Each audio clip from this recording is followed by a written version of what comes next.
बहुत समय पहले की बात है।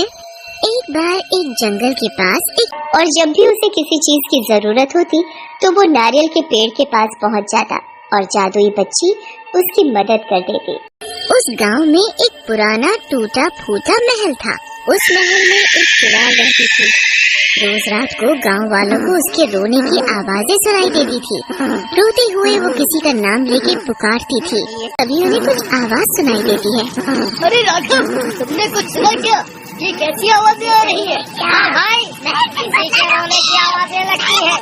तेज रो रहा है कोई, पर इस समय कौन हो सकता है जो इस तरह से फूट फूट के रो रहा है?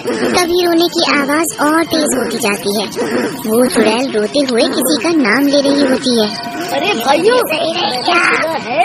यहाँ कोई पुराना महल है, पर अब वो पूरा टूट चुका है और खंडहर बन गया है। वहाँ बरसों से एक चुड़ैल रहती है। लोग कहते हैं कि वह रोज रात को किसी का नाम ले लेके बहुत रोती है। अरे जीरा भाई, क्यों इतनी ठंड में मजाक कर रहे हो? भला ऐसे भी कोई डराता है क्या? क्या ऐसे हो सकता है कि कोई बरसों से बस रोता ही रहे? अफवाहें हैं ये सब। नहीं श्याम भाई, जीना भाई सही कह रहे हैं। मैंने भी सुना है ऐसा कि बरसों पुरानी चुड़ैल उसी महल खंडहर में बहुत सालों से रह रही है। अरे भाइयों, मुझे तो बहुत डर लग रहा है। मेरी ठंड तो चुड़ैल का नाम सुन के ही भाग गई। मैं अब और नहीं रुक सकता यहाँ। मैं तो चला अपने घर। ये कहकर श्याम डरते डरते अपने घर की तरफ जाने लगता है। कुछ ही देर में वो अपने घर पहुँच जाता है। वहीं दूसरी तरफ जीना और राघव आग सेकते सेकते आपस में उस चुड़ैल की बात करने लगते हैं। भाई राघव, तुम्हें क्या लगता है वह चुड़ैल नाम लेके क्यों रोती है? पता नहीं भाई। तभी चुड़ैल और चिल्ला चिल्ला के रोने लगती है। अरे भाई, अब तो मुझे भी डर लग रहा है। भाई, मैं तो घर जा रहा हूँ अब। मेरी मानो तो तुम भी चलो अब घर। हाँ भाई, मुझे भी डर लग रहा है। चलो, मैं भी तुम्हारे साथ ही निकल चलता हूँ। फिर वो दोनों गांव वाले साथ में घर की ओर चल देते हैं। फिर अगली सुबह होने पर, अरे सुनीता, तुझे पता है कल मेरे पति श्याम ने मुझे बताया कि उन्होंने उस चुड़ैल की चीख पुकार सुनी। वो बड़ी तेज तेज रो के किसी का नाम ले रही थी। अरे बहन, मुझे तो डर लग रहा है कहीं वो चुड़ैल हमारे गांव पर ना हमला कर दे। हाँ बहन, मुझे भी डर लग रहा है।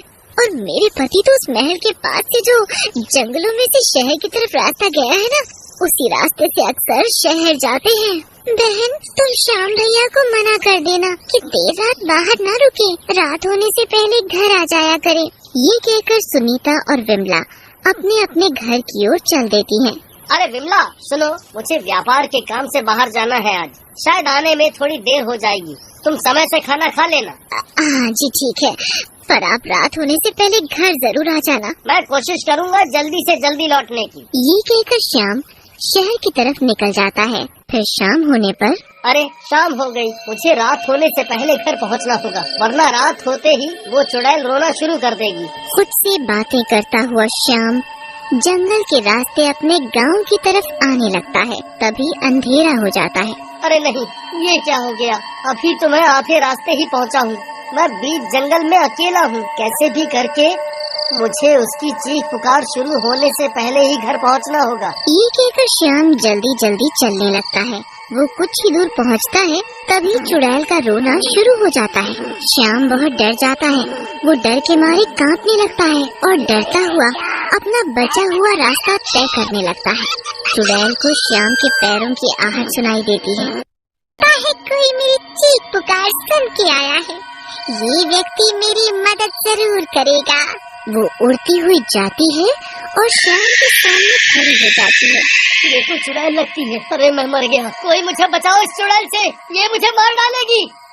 गाँव वाले, कहाँ जा रहा है? कब से मैं इसी दिन का इंतजार कर रही थी कि कोई इस रास्ते से रात को गुजरे तो मैं उससे मदद की गुहार करूं। मेरी मदद कर, नहीं तो मैं जिंदा नहीं छोड़ूंगी। अरे चुड़ैल जी, मैंने आपका क्या बिगाड़ा है? मुझे जाने दो। मुझे तेरी मदद चाहिए अपने गुनाहगार को सजा देने के लिए। श्याम बहुत डरा हुआ होता है, पर क्योंकि चुड़ैल ने अभी तक उसे कोई नुकसान नहीं पहुंचाया होता, इसलिए उसे वो चुड़ैल बुरी नहीं लगती और वो उससे पूछने लगता है, आपको किसी की क्या जरूरत? आप तो खुद ही सर्वशक्तिशाली हो। आपका कोई कैसे कुछ बिगाड़ सकता है भला? मेरे साथ धोखा हुआ था, जिसकी वजह से मुझे अपनी जान से हाथ धोना पड़ा और मैं चुड़ैल बन गई।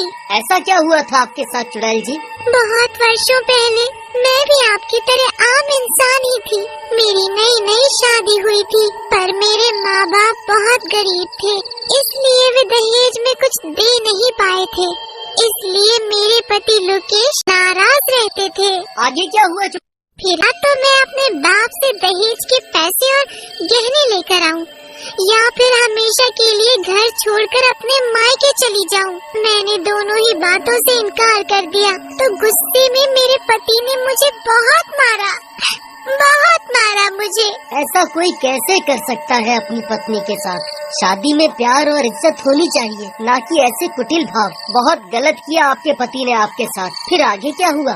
अगले दिन फिर यही बातें हुई और मैंने फिर से जाने से मना कर दिया, तो मेरे पति और मेरी सास ने मिलकर मुझे बहुत पीटा और पीटते पीटते मेरी जान ले ली।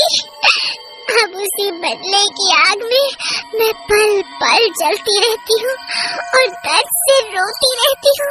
तो ये महल आपका ससुराल था पहले, और आपके पति और सास कहाँ गए अब? हाँ, ये महल ही मेरा ससुराल था पहले। मुझे मारने के बाद वे दोनों मेरी लाश को यहीं सड़ता छोड़कर शहर में बस गए। पर मैं आपकी मदद कैसे कर सकता हूँ? भाइयों, कृपया करके इस चुड़ैल को नुकसान मत पहुँचाना। ये कोई बुरी चुड़ैल नहीं है, बल्कि इसके साथ तो गलत हुआ है और ये बस उसी का बदला लेना चाहती है। हम सबको इसकी मदद करनी चाहिए। फिर शाम सबको उस चुड़ैल की आप बीती सुनाता है। बताओ चुड़ैल जी, हमें क्या करना होगा?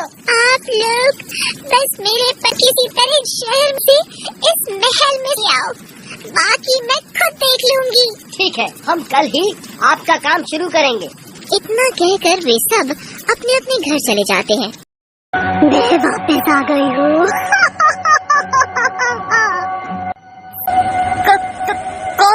कौन है यहाँ?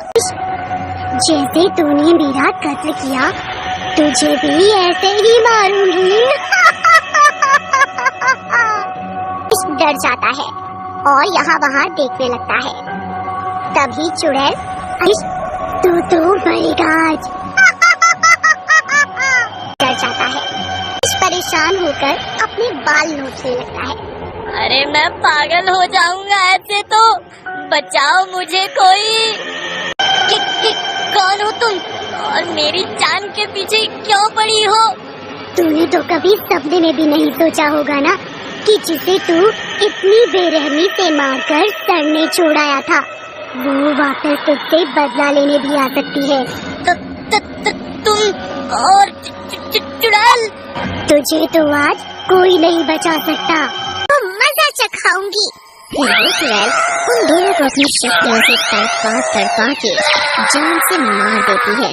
तब तक बाकी गांव वाले भी वहां पहुंच चुके होते हैं। अपना बदला लेने के बाद वो चुड़ैल हमेशा के लिए गांव छोड़ के जाने लगती है, पर जाते जाते गांव वालों को शिक्षा दे जाती है कि किसी की बेटी शादी करके अपने घर लाओ तो उसकी इज्जत करनी चाहिए, क्योंकि बहू घर की लक्ष्मी होती है और घर को स्वर्ग बनाती है। दोस्तों, आप हमारे चैनल को जरूर सब्सक्राइब करें